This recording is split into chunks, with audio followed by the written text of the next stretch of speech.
Plasma. It is the basis of some of the most spectacular phenomena in nature. The violent spark of lightning, the luminescent northern lights, even the burning brightness in the core of every star in the universe all have their origin in plasma. Man-made plasmas include fluorescent light bulbs, neon signs, and plasma televisions. When we think of plasma, we often think of its intense otherworldly glow, which almost seems supernatural. However, plasmas contain underlying physical concepts. So what is a plasma? Let's first look at a gas. A gas has a positive core with the negative electrons orbiting around the core. A plasma is a gas that is heated to the point that the individual gas atoms break apart into a collection of positively and negatively charged particles. The distinct glow of a plasma is created by the occasional recombination of negative and positive charges. This recombination produces an emission of light with a color determined purely by the gas chemistry. Fluorescent lamps contain mercury vapor and inert gas. When current flows, the electrons hit the mercury atoms. Energy is transferred to the mercury electrons, pushing them into higher orbits around the atom. When these electrons fall back to their original orbits, they release this energy in the form of ultraviolet radiation. The ultraviolet radiation is converted into visible light by the phosphor coating on the inside of the glass bulb. The first fluorescent light was introduced in 1939. This is the same idea as our vacuum tube, except there's a little tungsten filament at each end. The idea is that heating these up for a moment encourages the electricity to start flowing. In the tube there's a starter to do this switching and a ballast to limit the amount of current that can pass through it. The inside of the tube is filled with a mixture of argon and mercury vapor. This is giving out mostly ultraviolet light. That's why I'm wearing these protective goggles. But fortunately there are chemicals that can convert the ultraviolet to visible light, a property called fluorescence. If I switch the light off for a minute, you can see they're actually just white powders. Tube manufacturers mix these fluorescent materials, creating any colour, combination of colours they want. See if I can get some to... These are coated onto the inside of the tube.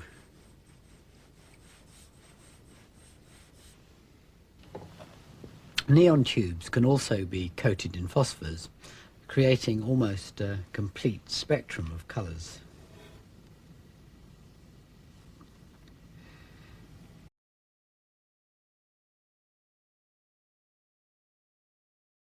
New energy-efficient, compact fluorescent and LED light bulbs have been all over the media lately.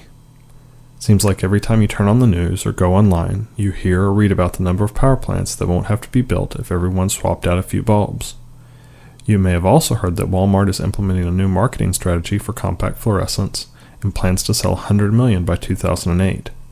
One California lawmaker even believes enough in the new bulbs that he has proposed banning incandescent light bulbs in California by 2012. But how efficient are these new bulbs? We at Alternative E have decided to figure it out by examining 3 different bulbs: a standard 60-watt incandescent, a compact fluorescent 60-watt equivalent, and an LED light bulb. To understand how efficient these new light bulbs are, we need to evaluate how much power they use. And to understand electric power, we need to make a short trip through high school physics. Electric power is the amount of energy transferred per unit of time and is measured in watts. The wattage of a light bulb is calculated by multiplying the voltage of the power source, which is measured in volts, and the current going through the light bulb, which is measured in amps. To examine these light bulbs, we built a device that will let us measure both the voltage of the power source and the current through the light bulbs. The device begins with a standard 110-volt plug, which leads into a switch.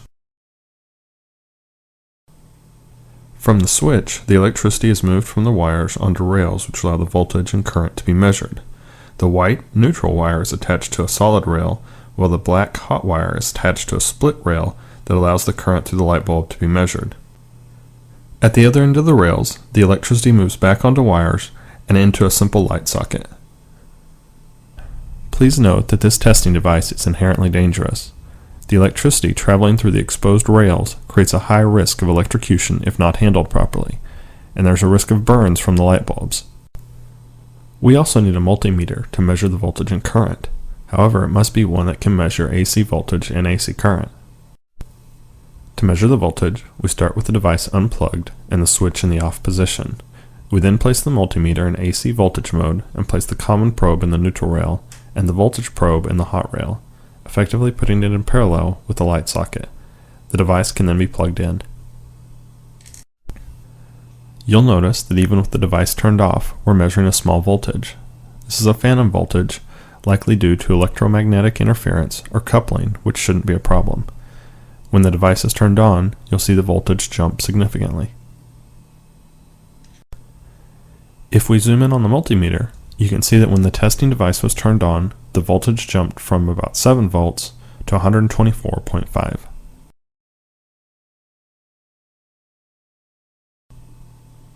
A voltage of 124.5 should be consistent for all 3 light bulbs, so we'll go ahead and enter it in the data table. To measure the current through each light bulb, we have to change the position of the multimeter. Now the multimeter is put in series with the socket, with one probe placed in the hot rail coming from the switch and the other probe placed in the hot rail going to the socket. After the probes are placed, the multimeter can be set to measure AC current. Now we're ready to begin testing the light bulbs. We begin by placing a normal 60 watt incandescent bulb in the socket. The measurement from this bulb will give us a comparison point for the other bulbs.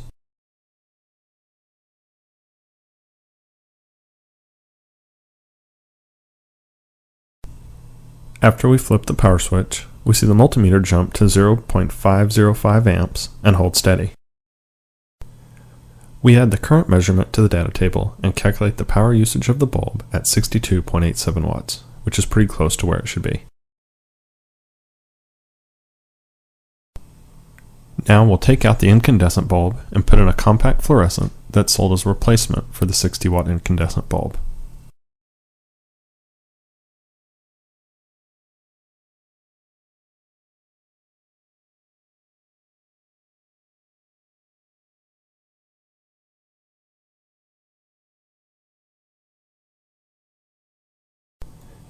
When the compact fluorescent bulb is initially powered up, it measures in at 1/10 of an amp, but you'll see that over a few minutes it increases and settles in at 0.112 amps.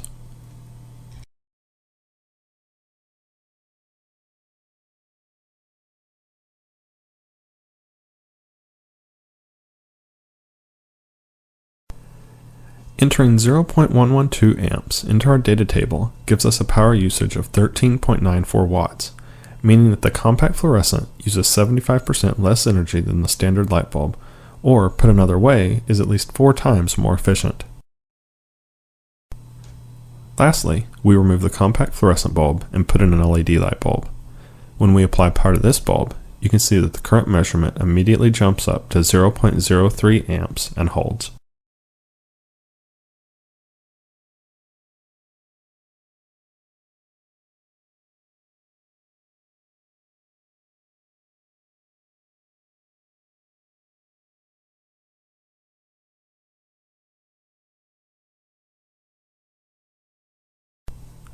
After we enter the LED current into the table, we calculate that the LED bulb has a power usage of 3.74 watts, making it vastly superior to both the standard incandescent bulb and the compact fluorescent.